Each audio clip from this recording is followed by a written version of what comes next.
Welcome to Conversations. I'm Suresh Kocharla. Of course, request you to please like, subscribe, and of course, share this news channel with others. Uddhav Thackeray, what's happened to him?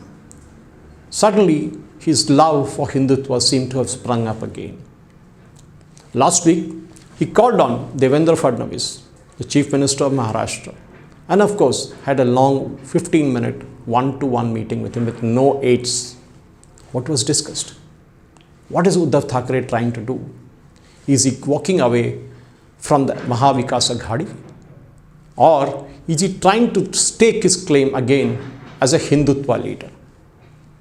To boot it all, he is asking for a Bharat Ratna for Veer Savarkar, Damodar Vinayak Savarkar. Is this bid of Uddhav Thackeray to reclaim his hardline Hindutva turf coming after being accused of abandoning his party's core ideology? Everyone knows what happened in the Maharashtra elections. A party that was set up by somebody like Bal Thackeray, a tall leader who espoused the Hindu cause even beyond what the normal Sangh Parivar outfits would do, including BJP, suddenly found it asking for support from Islamic parties, Islamic organizations.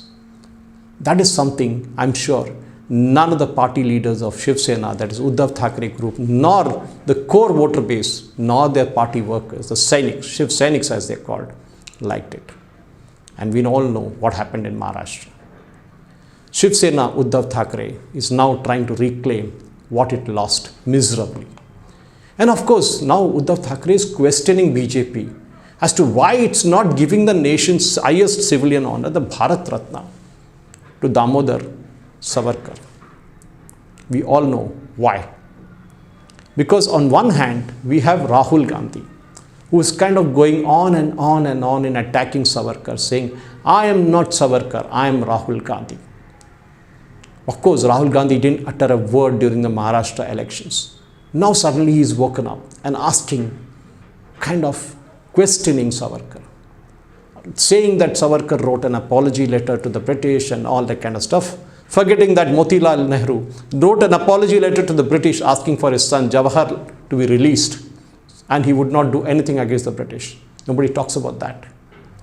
Of course, when Devendra Fadnavis was a CM before, he had written to Prime Minister Modi with a request to bestow the honor of Bharat Ratna and Vinayak Damodar Savarkar. Even today, as he is CM, this demand has not been considered according to Uddhav Thackeray. Now the question is, why is it that suddenly Uddhav is woken up about Savarkar? Why is he not questioning Rahul Gandhi? Why is he not speaking one word about Rahul Gandhi's abuse against Veer Savarkar? In fact, as I mentioned before, Uddhav last week met and congratulated Devendra Fadnavis for assuming the office. And of course, then at the latest premises in Nagpur when the assembly session was held there. Of course, Sena's Aditya Thackeray, Anil Parab, Varun Sardesai, and Ambadas Danve were all there, and they all congratulated Fadnavis.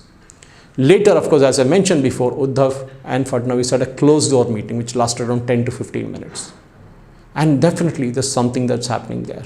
In fact, it's said that Uddhav is also written to the Assembly Speaker, Rahul Navekar, asking for the leader of opposition post to be given to his party, which is the single largest opposition party with what? Just 20 MLAs. Technically, legally, it is not feasible, but the speaker can make an exception. But I'm kind of surprised with Uddhav's turnaround. After having lost his credibility and becoming the fake Shiv Sena, the real Shiv Sena became the Shinde part of it. Uddhav is now lost. For all you know, and mark my words, most of his MLAs will walk out of his party and he and his son will be left holding the flag. There will be nothing for him after this. In fact, there's a bit of war of words between Fadnavis and Uddhav during the election campaign, but after the election campaign, Uddhav seems to have forgotten all this. In fact, he said that I have an expectation of a cultured political atmosphere in Maharashtra. They have formed the government, which is the Mahayuti formed the government, and we expect the government to work in the interest of the state and take decisions in the benefit of the people. We all know what happened a few months ago when they were kind of berating Fadnavis and Shinde. Suddenly, the love has come back. In fact, Aditya Thackeray even said that he met the CM Fadnavis. We wanted to have a cultured politic and work interest in the state for the next 5 years. So one thing is for sure, that this government is not going to go before 5 years. That anyway, even the Shiv Sena Uddhav Thackeray group is confirmed. But while Congress is silent on Uddhav's demand, Uddhav Thackeray's demand for a Bharat Ratna for Savarkar met with a total silence from the Indian National Congress. In fact, Congress never reacted to it. And that is showing a very sensitive fault line among the allies, especially in Maharashtra. In fact, this demand came barely days after, as I mentioned before, Rahul Gandhi in the Lok Sabha criticized Veer Savarkar for his views on the constitution and for having apologized to the British. Union Home Minister actually lauded Veer Savarkar and says he's the biggest patriot and flayed the Congress for attacking him. We all know the kind of torture that Savarkar underwent in Kalapani along with his brother. We know that how he was arrested in UK and tried to escape from a ship while being brought to India at Marseille in France. Rahul Gandhi has not undergone 0.0005% of what Savarkar underwent. He has not spent a day in jail. And of course, he keeps saying, I'm not Savarkar, I am Rahul. Mr. Rahul Gandhi, do you know Savarkar? Do you know Veer Savarkar? Do you know who gave him the name of Veer? It was not any party or anybody. It came naturally. People liked him for that. Of course, he had his Hindutva choice. He was against the caste system. That you're not talking about it, Mr. Rahul. Why? In fact, this is what it is. Because the courage, the fortitude, the long torture, solitary confinement with Vinayak Damodar Savarkar underwent in Kalapani, and later on when he came to Ratnagiri and was under house arrest. Who asked him to write the letter to the British? It was somebody called Mohandas Karamchand Gandhi. He told him that if Vinayak Savarkar outside the jail is far more important, and said this is the way to get out. And what is wrong with it? He was more aggressive. We all know Abhinav Bharat, who founded it. But then Rahul's attack on Savarkar is a very clear, direct attack on Hinduism, because Savarkar represented that. 1857 to 1947, to given life imprisonment twice. Savarkar, as I told you before, was in solitary confinement, as we all know, in the cellular jail in Andamans.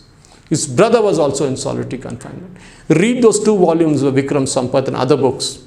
Amazing person. I don't think there has been a greater freedom fighter than him, because he endured such a long tenure of torture and confinement. In fact, the 2 brothers could not even see each other, even in Kalapani, in the Andamans for 10 long years. Same jail, they could not see each other. And in fact, Veer Savarkar, of course, was the biggest patriot of Hindutva. And he is constantly attacked by the left and the so-called secular parties. In fact, Home Minister Amit Shah even mentioned that the Congress functionaries at least respect the views of the own leader. They should at least know what Indira Gandhi said about Veer Savarkar on 2 occasions.